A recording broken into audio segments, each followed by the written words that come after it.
and play on 2nd and 10. That's his youth right there. Tagovailoa trying to make up for it. Fires to the end zone. Touchdown! Alabama wins!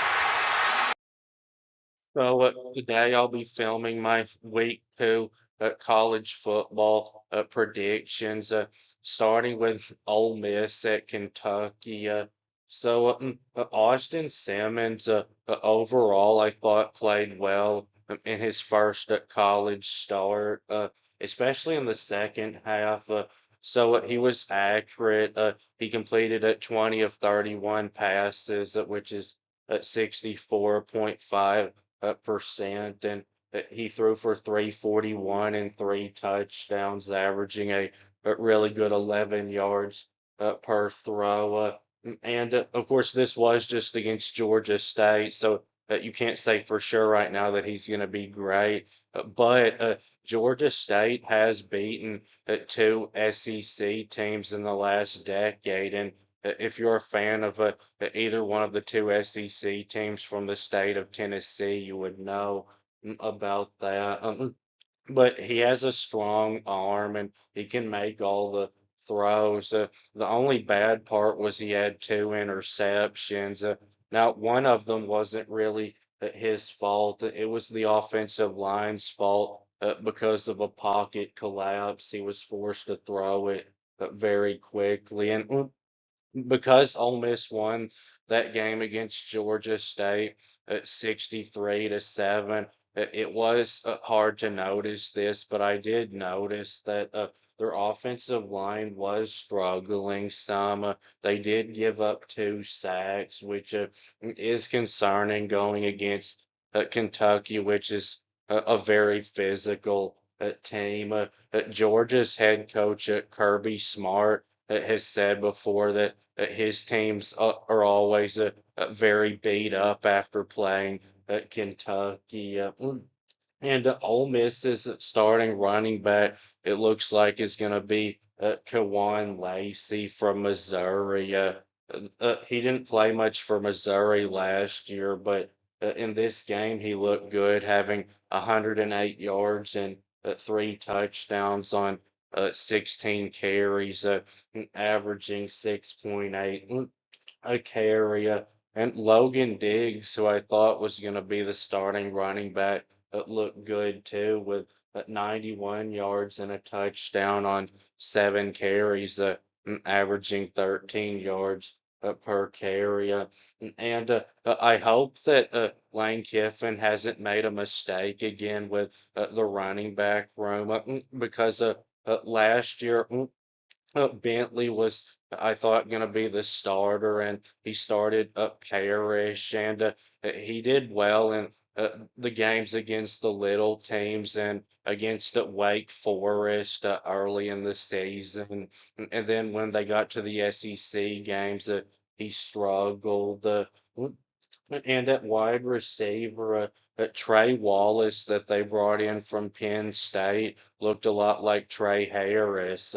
He had in that game 5 catches for 130 yards and a touchdown, and also looked good as a return specialist. And Daquan Wright, I think it could be one of the best tight ends in the country this year. He looked good too, having 4 catches for 78 yards and a touchdown. And Simmons pulls it back, delivers over the middle. Daquan Wright takes it to the house. Caleb Odom, who was a very highly recruited player who Ole Miss brought in from Alabama, looked pretty good too. He had 4 catches for 57 yards and a touchdown. But Ole Miss's top returning wide receiver, Caden Lee, didn't do much in that game, only having 2 catches for 13 yards. I would expect him to be a lot more involved in this Kentucky game. They may have been trying to save him for the SEC games. And Stripling, their top transfer wide receiver from Oklahoma State, also had 3 catches for 55 yards. And the Ole Miss defense only gave up 7 points. So there's really no reason to think right now that their defense isn't any good. But I still think that it's going to be a lot worse than it was last year. And they did give up a lot of yards rushing, so that is concerning. But Kentucky in their first game against Toledo did not look good. They only beat them 24 to 16, and their offense I thought was going to struggle this year again, and it sure did in that game. So Kentucky's quarterback Zach Galzada that they brought in from an FCS team where he was good. But actually, before he went to the FCS, he was a starting quarterback in the SEC at Texas A&M, and he actually had a pretty good season with Texas A&M. He actually led them to an upset win over Alabama, who played for the national championship that same season. But his first game at Kentucky couldn't have went much worse. He only completed 10 of 23 passes, which is only 43.5%, and only had 85 yards passing and only averaged 3.7 yards per throw and no touchdowns and an interception. Now at Kentucky, it does return three out of four starters in their secondary, and their secondary was really good last year, ranked 21st at stopping the pass. They've got safeties at Ty Bryant and Jordan Lovett and cornerback at Q Hadaway. So they might be able to slow down the Ole Miss passing attack some. But Kentucky last year, I think, snuck up on Ole Miss because Ole Miss had just played little teams and Wake Forest before that game and had destroyed all of them. And I think they were expecting that they would destroy Kentucky too. And I think that they will be very motivated for this game. I don't see Kentucky sneaking up on Ole Miss again. And I actually think Ole Miss blows out Kentucky.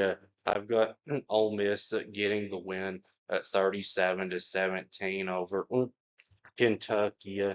And now the biggest game of the week, Michigan at Oklahoma. So two of the best college football programs of all time, with coaches that have really been disappointing. I know Venables has been at Oklahoma 2 more years than Sharon Moore has been at Michigan, but Michigan isn't going to put up with 8-5 seasons for very long.